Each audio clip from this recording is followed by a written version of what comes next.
Director साहेब, तुम्हाला picture release होण्याच्या आधी 7 दिवस आधी सुहास राजे शिर्के यांनी नोटीस पाठवलेली होती. सगळे मुख्यमंत्री, दोन्ही उपमुख्यमंत्री, सेन्सर बोर्ड वगैरे यांना 7 दिवस आधी, पिक्चर रिलीज होण्याच्या आधी, की बाबा त्यातलं काही जर का हे असेल, आक्षेपार्थ जर का काही हे असेल तर त्याच्यासाठी आम्हाला तो पिक्चर दाखवण्यात यावा अशी नोटीस पाठवलेली आहे. त्यावेळेस का नाही तुम्ही हे केलं? आदरणीय भूषणजी, अ, पहिलं तर खूप सॉरी की मी कदाचित तुमचा फोन काल उचलला नसेल, कारण मी थोडा वाईट नेटवर्क एरियामध्ये आहे. पण मी तुमची प्रेस कॉन्फरन्सही पाहिली आणि हा तुमचा मेसेज मी आत्ता वाचला.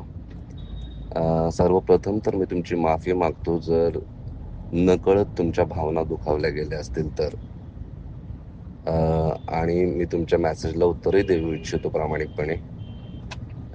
सर, सिनेमाच्या सुरुवातीला एक डिस्क्लेमर येतो आणि त्याच्यामध्ये लिहिलंय की हा चित्रपट पूर्णतः छावा या कादंबरीवर आधारित आहे, जी शिवाजी सावंतांनी लिहिली होती.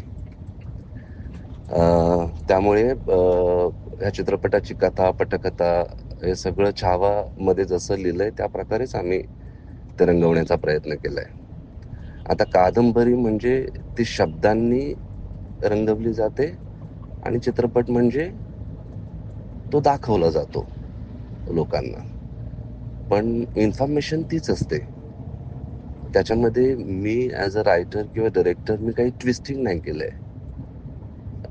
छावामध्ये गणोजी शिर्के, कान्होजी शिर्के, शिरकाण गावचे, त्यांचं कुलदैवत कुठलं, ह्या सगळ्या गोष्टींचा उल्लेख आहे.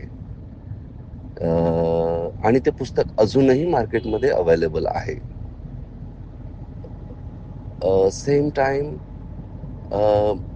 कदाचित if I am not wrong, महाराजांवरती जी टीव्ही सिरियल आली होती त्याच्यामध्ये पण एक्झॅक्टली तसंच नावासकट गावासकट दाखवलेलं आहे. माझं म्हणजे कळकळीची तुम्हाला एकच विनंती करावीशी वाटते की ह्या चित्रपटामध्ये तर मी त्यांचं नावही नाही घेतलंय, त्यांचं गावही नाही दाखवलंय. म्हणजे गणोजी आणि कान्होजी सिंगल नावाने आपण फक्त चित्रपटामध्ये त्यांचा उल्लेख केलाय. त्यांचं आडनाव काय आहे हे आपण अजिबात दाखवलं नाही, त्यांचं गाव कुठलं हे आपण अजिबात दाखवलं नाही. आणि ती खबरदारी साहेब मी नक्कीच घेतली, कारण मला कुणाच्याही भावना दुखवायच्या नव्हत्या.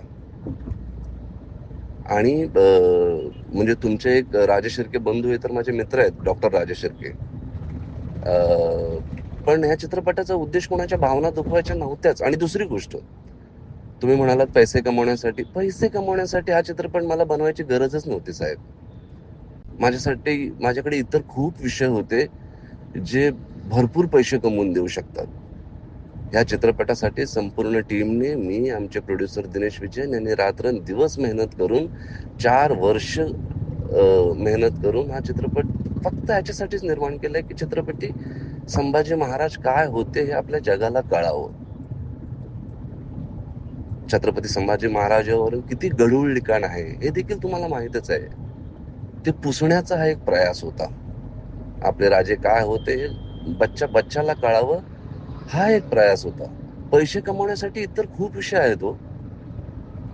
त्याच्यामुळे हा विषय पैसे कमवण्यासाठी नव्हताच. पैसे कमवण्यासाठी मी इतकी मोठी रिस्क का घेईन? इतका कॉन्ट्रोवर्शियल सब्जेक्ट का मी घेईन? नाही. हा प्रामाणिक प्रयत्न होता, फक्त आपले राजे काय होते हे कळावं जगाला.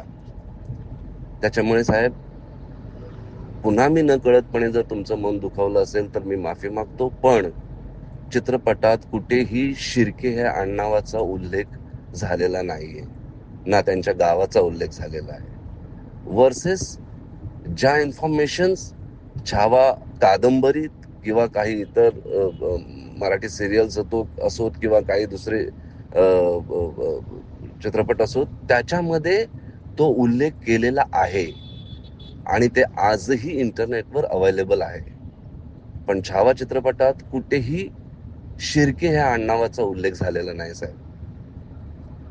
त्याच्यामुळे मला असं वाटतं की तुम्ही समजून घ्याल माझ्या भावना आणि कुठेही डिसरिस्पेक्ट न करता हा चित्रपट बनवलेला आहे. कुणाच्याही भावना न दुखावण्याचा प्रयत्न याच्यामध्ये संपूर्ण आहे. तरीही तुम्हाला काय वाटलं असेल तर मी दिलगिरी व्यक्त करतो. धन्यवाद साहेब. एबीपी माझा, उघडा डोळे बघा नीट.